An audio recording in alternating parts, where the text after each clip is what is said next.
Hai, Hai, hal ini yang bisa merusak masa depan. Judulnya ini banget ya, judulnya serem ya? mengintimidasi. Iya. Apa itu? Yaitu kesimpulan yang belum selaras yang kita ambil dari kejadian masa lampau kita gitu. Oke. Kita ini kan dari kecil punya banyak kejadian kan. Entah kejadian dimarahin orang tua, kejadian yang mungkin mengecewakan kita gitu. Nah, di setiap peristiwa-peristiwa tersebut biasanya kita menarik kesimpulan dari sebuah peristiwa. Nah, penarikan kesimpulan ini akan kita bawa di masa depan dan menjadi acuan kita untuk mengambil keputusan secara tidak sadar. Gitu ya. Oke. Kenapa bisa dibilang secara tidak sadar? Karena banyak hal yang kita putuskan dalam hidup itu karena dorongan bawah sadar kita, bukan dorongan sadar kita gitu. Kalau teman-teman pernah dapat pengetahuan gitu ya bahwa pikiran manusia itu dibagi menjadi dua kategori besar lah. Sebelum ada 3 kategori besar, tapi 2 aja deh. Ada pikiran sadar, ada pikiran bawah sadar. Pikiran sadar ini kekuatannya kurang lebih 12%. Pikiran bawah sadar kekuatannya 88%. Kurang lebih 8 kali lebih kuat dibanding pikiran sadar itu sendiri. Nah, pikiran bawah sadar ini itu menyimpan memori, keyakinan gitu ya, lalu pengalaman-pengalaman masa lalu gitu ya. Nah, pada saat nanti terpicu sebuah peristiwa, pikiran bawah sadar ini akan mendorong ke atas gampangannya gitu ya. Melakukan peringatan kepada pikiran sadar. Ini loh yang harus kita lakukan sesuai dengan memori masa lampau kita ini gitu. Contohnya apa? Teman-teman pernah mengalami nggak? Udah belajar, udah ngapalin, ini secara sadar nih dilakukannya. Udah ngapalin, udah lengkap, pas ujian misalnya maju di depan untuk mempresentasikan semuanya blank.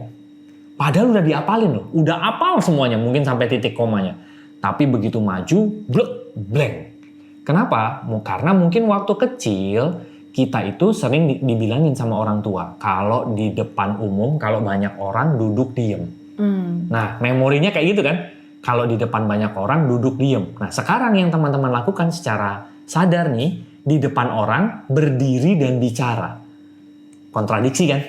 Nah, pada saat terjadi kontradiksi, yang menang adalah kekuatan bawah sadar. Karena ini kekuatannya 8 kali lebih kuat. Nah, kekuatan bawah sadar ini itu menyimpan kesimpulan-kesimpulan kita masa lampau. Nah, pertanyaannya adalah kesimpulan-kesimpulan masa lampau kita selaras atau tidak dengan yang kita lakukan sekarang.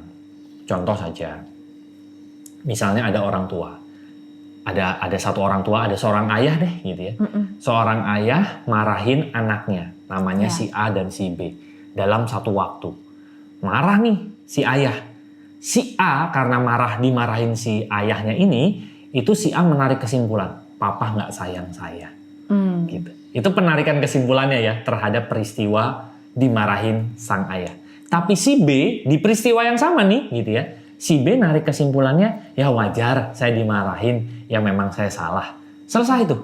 Nah, penarikan kesimpulan si A bahwa ayah tidak sayang saya, ini akan berdampak besar di kehidupan masa depannya. Apapun yang dilakukan ayahnya, itu akan ditarik kesimpulannya sama si A bahwa ayah nggak sayang saya. Ayah tidak sayang saya. Apapun itu. Ini bisa berdampak banyak banget. Misal, dia melakukan pekerjaannya demi mendapatkan kasih sayang ayahnya. Saya harus kerja keras supaya ayah ngeliat nih. Supaya ayah bisa sayang saya. Bisa kan? Yang dilakukan seperti itu. Lalu misalnya ayahnya nasehatin sesuatu yang mungkin benar. Tapi si A cenderung untuk melawan nasihat ayahnya. Pokoknya yang dinasehati ayahnya tuh salah aja. Pokoknya ayah tidak sayang saya. Nah, sesuatu yang sebetulnya benar, tapi karena kesimpulan masa lampaunya salah terus, akhirnya dia jalannya salah terus gitu. Nah, sekarang pertanyaannya adalah, teman-teman pernah sadar nggak berapa banyak kesimpulan masa lampau kita yang tidak selaras dengan apa yang kita jalankan sekarang? Dan sebelum kesimpulannya itu diselaraskan, maka yang terjadi adalah masa depan kita terjadi pola berulang yang mungkin sifatnya adalah merusak gitu. Kalau kamu pribadi punya pengalaman nggak tentang hal ini? Apa ya? Kesimpulan yang tidak selaras. Yang belum tepat mungkin. Yang belum tepat. Yes. Dulu dan sekarang ya. Yes. Yang pasti gini ya, kalau saya ingat-ingat kesimpulan yang tidak selaras itu kan sebetulnya bisa dibilang ya berbeda ya antara kita dengan orang. Tapi yang pasti efeknya sama. Kesimpulan yang tidak selaras itu menghambat kita. Nah, dulu itu kesimpulan yang tidak selaras buat saya adalah misalnya gini contohnya. Dulu saya sering banget dibilang mama saya gak bisa apa-apa gitu ya.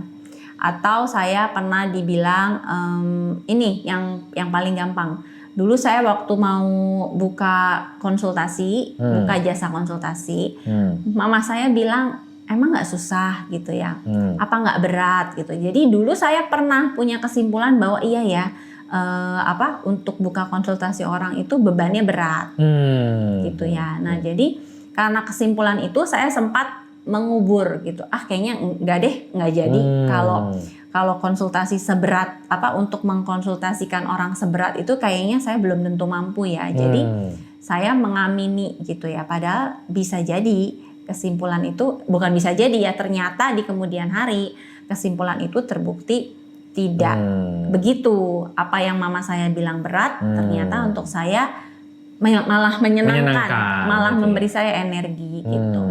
Jadi kadang-kadang kesimpulan yang tidak tepat itu bisa jadi juga karena kita dengerin orang, dengerin orang yang mungkin kesimpulannya beda sama kita, atau yang tadi yang Ari cerita, kejadian yang belum ditangkap kesimpulannya dengan selaras. Yes, nah sebetulnya kalau kita tahu hal ini, mungkin kita jadi punya cukup banyak PR ya. Wah, kok saya ada pola berulang ini dalam hidup gitu ya? Ini dari kesimpulan masa lalu saya yang mana ya? Gitu. Nah, buat teman-teman yang mungkin masih blur gitu ya, ini saya dari kesimpulan yang mana ya gitu ya?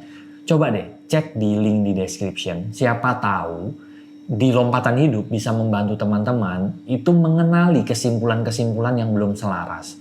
Karena ini sebetulnya adalah perjalanan. Nggak bisa seketika itu semua kesimpulan kita itu langsung sempurna gitu, langsung selaras. Kadang-kadang dengan kita berjalan bersama, kita dengar pengalaman orang lain, kita juga kontemplasi ke dalam. Oh ternyata pola saya yang ini, kok saya susah banget untuk mendapatkan cita-cita saya yang ini tuh gara-gara kesimpulan saya yang ini toh gitu. Nah, bisa aja human design atau individuation and healing journey itu membantu teman-teman untuk mengenali kesimpulan-kesimpulan yang belum selaras tersebut.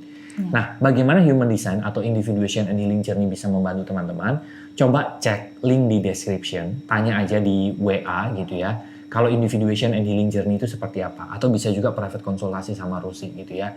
Silakan cek aja di link di description. Semoga kita bisa ngobrol-ngobrol lebih lanjut lagi soal ini. Oke? Thank you. Bye-bye. See you.